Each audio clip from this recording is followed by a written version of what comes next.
and welcome to another edition of Cancer with Dr. Denise Ejoh, CEO of Comwood Cancer Foundation, in partnership with Plus TV Africa. Happy New Year once again, and thank you for joining us. This is very interesting. I actually think I really appreciate your time, your viewing, because with you we can do a lot of things. So let us look at it. This month is Cervical Cancer Awareness Month.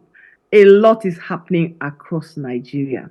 So my notice, I encourage both men and women alike to please inquire and learn about this disease, as knowledge is power. So in the house today, we've got a specialist who's going to be talking to us. My big sister, as I would always look up to her for anything. Our guest is Professor Ifeoma Okoye, Professor of Radiology, College of Medicine, University of Nigeria Teaching Hospital. She's also a director at the University Center for Clinical Trials, UNNCECT, and co-founder of the African Clinical Trials Consortium. Prof is also a principal investigator on several research papers in Nigeria, Africa, and globally. She is fondly referred to as Pinky Prof in the cancer space in Nigeria and across the world. So don't be looking at her sitting there smiling. And she's the trustee of Project Pink Blue, to list a few of her achievements. Prof, good afternoon. And thank you for joining us. Good afternoon. Good afternoon. Hope you are good, and Happy New Year to you. Thank you. Nice to see you. You're looking really touchy. Yes, it's my pleasure. You're looking very touchy. You're enjoying the sunshine, and I'm freezing. All right, let's go ahead so that we can get quite a few in. Cervical cancer, it's very interesting. It's a very interesting conversation, and I'd like you to educate us today on what we need to know about it, to be honest with you. So let's start with it. What is cervical cancer, and what is the burden of cervical cancer in Nigeria? Okay. In Nigeria, you have like 12,000 deaths from cervical cancer. Actually, 12,000 new cases a year, and 8,000 die from cervical cancer yearly. So almost this translates to the fact that almost every hour a woman dies from cervical cancer. It's a good way to put it. However, for many years now, the statistics has remained at 26 women die every day from cervical cancer. 26 women. And that translates to a woman dying almost every hour in Nigeria. So that's the sad statistics especially for a disease entity that is completely preventable if we do the right things. Okay, so if we are bearing in mind the burden on looking at it from the perspective of the number statistically, what is cervical cancer? Okay, cervical cancer is like every other cancer. Some changes in the cell, the nature of the cell, that enables it to begin to function abnormally. Those crop of cells that have their origins in any particular organ, like in cervical cancer, it is at the neck of the womb. The cervix is the neck of the womb. The womb is the uterus where that harbors the baby for 9 months. But the neck of the womb is this structure that is referred to as the cervix. And as the name indicates, it is actually the neck of the womb. The child has to pass through the uterus, through the effaced cervix. The cervix effaces in order to permit itself to be flush with the uterus, and the baby comes out during birth. So that is the location of the cervix. So any cancer that originates at that point of the neck of the womb of the uterus is referred to as cervical cancer. So like any other cancer, is just a malfunction of cells that have become autonomous, not behaving or obeying any rules of serving their function and dying and being removed for new cells to regenerate. No, cancer cells will continue to multiply. Okay, so Prof, based on what you are explaining to us about the cervix and the importance of, or at least giving us clarity of where the location of this cancer is in the body, could you briefly explain to us or tell us the symptoms of cervical cancer? Because if we know what it is, what the symptoms are, we have a better chance of going forward and getting assessed. In terms of symptoms, I would always like to start for cancer. I would always like to start with emphasizing that we don't like to have patients come when they have symptoms. We like people to come before they have symptoms so that we screen them and find it early when it can be managed, and when the the mortality and morbidity that accrues from the disease will be at its most minimum. Now, but if you do have symptoms, the symptoms will go like this: from early symptoms to late symptoms. The early one will be where you are having some kind of discharge. You're having some kind of discharge, and that discharge may not be a bloody discharge, just discharge. And that will be because there is an infection, the HPV infection, which is resulting in some more effluent flow of the normal fluid that comes from your vagina. A lot of women know that, they tend to. And sometimes post your period, 3, 4, 5 days after your period, you still tend to have to wear something to ensure you're not flowing too much. So if you have a continuous discharge from your vagina, it's something that you need to go and have a look at, and have somebody look inside through your vagina to look at the cervix and see the state of the cervix. Is it undergoing some erosions, some changes? Some people refer to it as dysplasia. And what kind of dysplasia is it? They can take some cells through pap smear, or they can do visual inspection with acetic acid to verify. But if you didn't go and it proceeds into what we call dyspareunia, and that is when you start having pain after intercourse. You start having pain after intercourse. It's called dyspareunia. You should really, any woman that has pain after intercourse should come and present herself to be further investigated. Another thing is, if you've already stopped having your period and suddenly, that is, you've achieved menopause and suddenly you start having your period, then that is something to worry about. That is another symptom that you can have, which is your period, as if your period has restarted bleeding after menopause. Okay. Then the next one is you actually bleeding whether you are having your period or not having your period. That's serious. Those are now the late stages. And after a while, you will find that the woman has a distasteful smell that accompanies her. And people are wriggling their noses when you are around, because there is some, manner of, like a wound, a festering wound. But because it is inside, you don't know. The only thing is that you're feeling pain, but you are not wanting to come up. Most women don't like to go and reveal that anything is happening in their private anatomy. So you find that a lot of women will come late because they're hiding. hiding these symptoms. Yeah.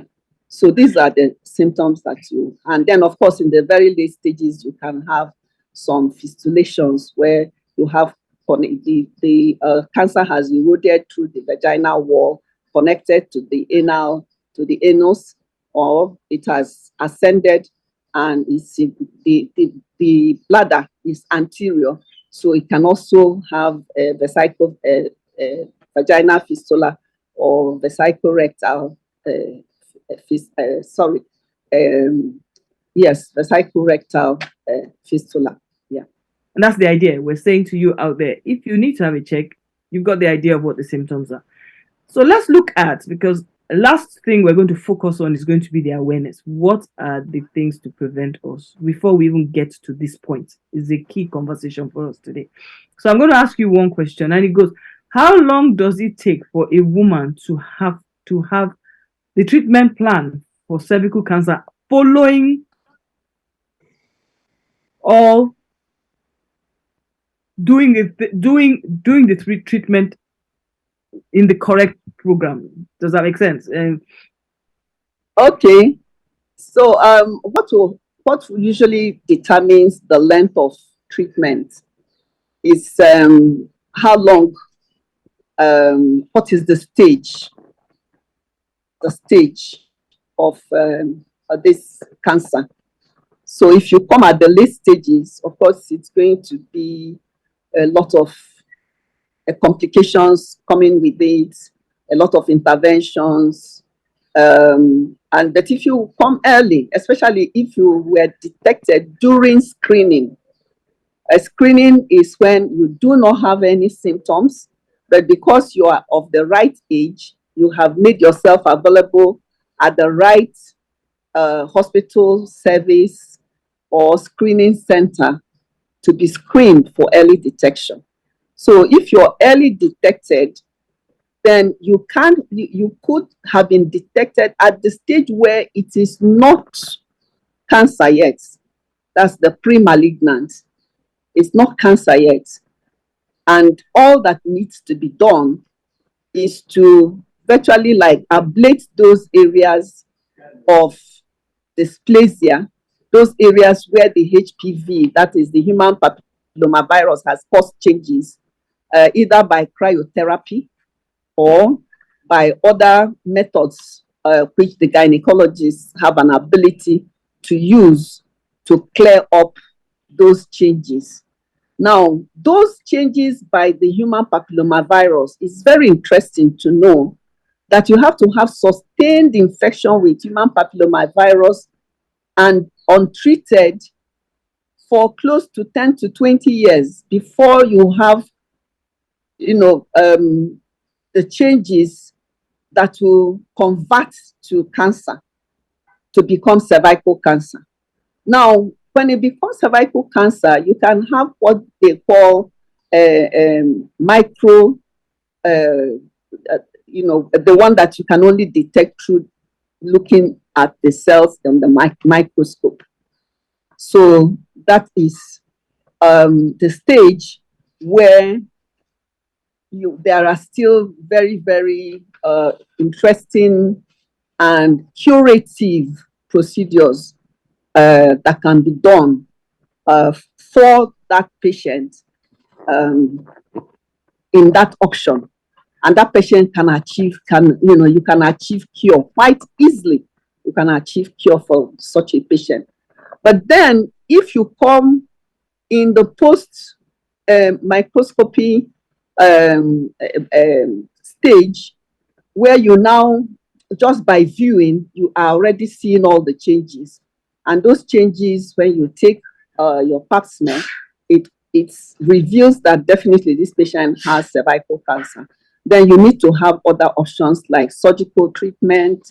You can, other treatments like chemotherapy, using drugs, other treatments like radiotherapy, immunotherapy, and all other types of therapies that are utilized these days.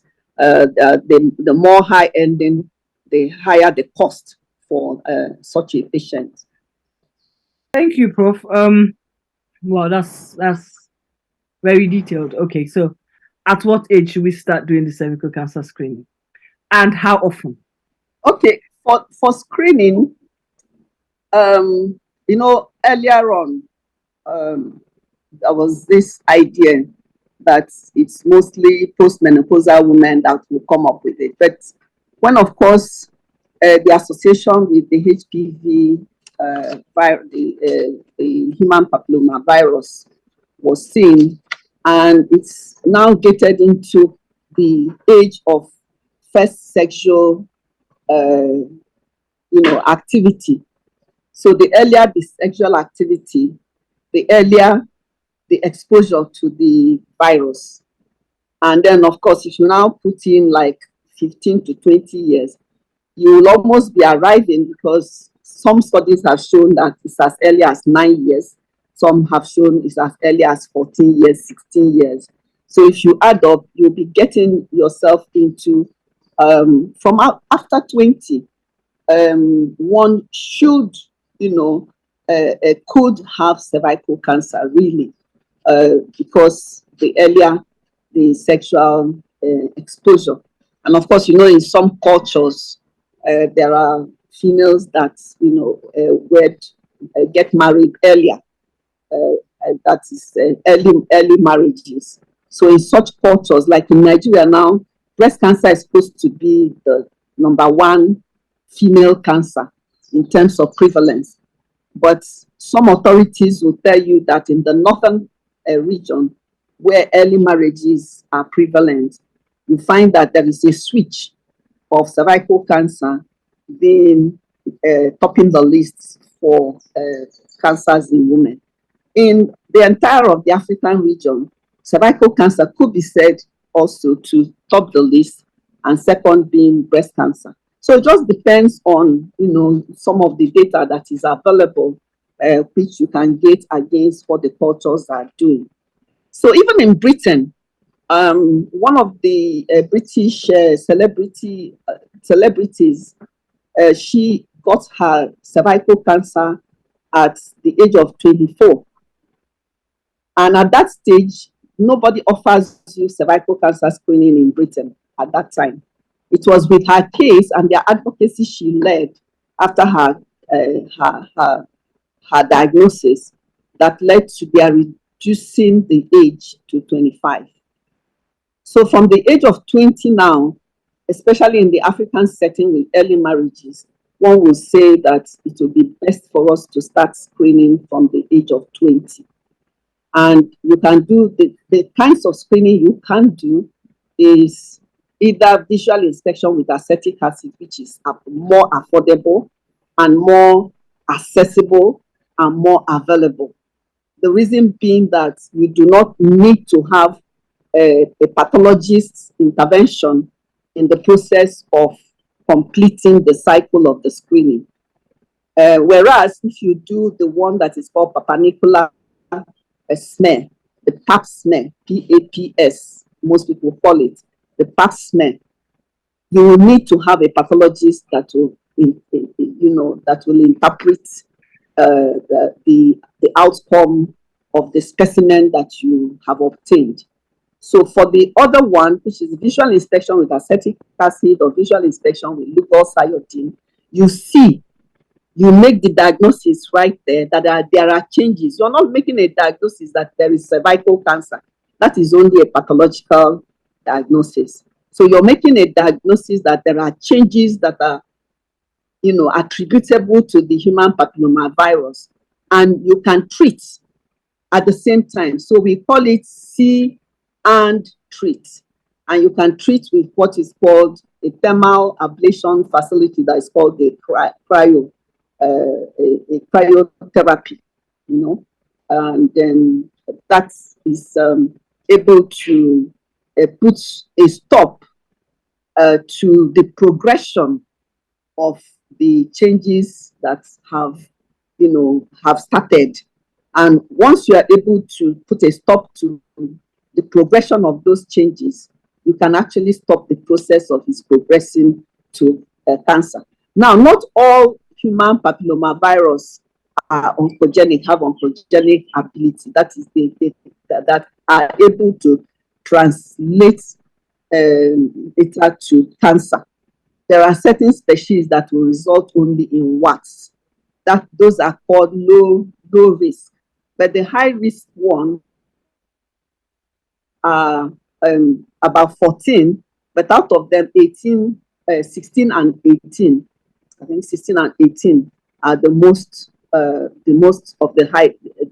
prevalent of the oncogenic type of the virus. And you have a vaccine that you can use to actually prevent the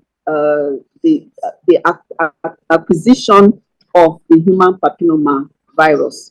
So you have a vaccine that will be able to prevent it. And this vaccine is the mainstay gold standard that is being advocated worldwide, which is why the world is moving towards cervical cancer elimination. And the ongoing cervical cancer elimination campaign that started 2 years ago and has been heightened. Interestingly, Nigeria has adopted to put in the human papilloma virus vaccine in the national immunization program. And this is built to start in the third quarter of this year, 2023. And it will be available free to the ages of 9 to 16 years. Thank you, Prof. You know, you've answered the 4 questions I really had for you all in one. So based on what you're saying now, can I assume, and can we say this is correct, that Nigeria can afford to ensure that children between the age of 9 and 16 years old, with effect from the third quarter of the year, we will be able to start to push for schools and all to encourage their children to go and take this vaccine? Are you saying that that is the status at which we are? Because one of the key things is there's no point us doing this awareness program if we're not monitoring that what is being said is actually happening. So are you saying that it's good? It's good to publicize it because it will help us to hold the government accountable, won't it? What was said is that in the third quarter of this year, 2023, it will start being rolled out. But it has definitely the policy is in place that it is going to be part of the national immunization program, which is very, very, I think it's one of the best news. You know, in India, they are actually producing the vaccine themselves.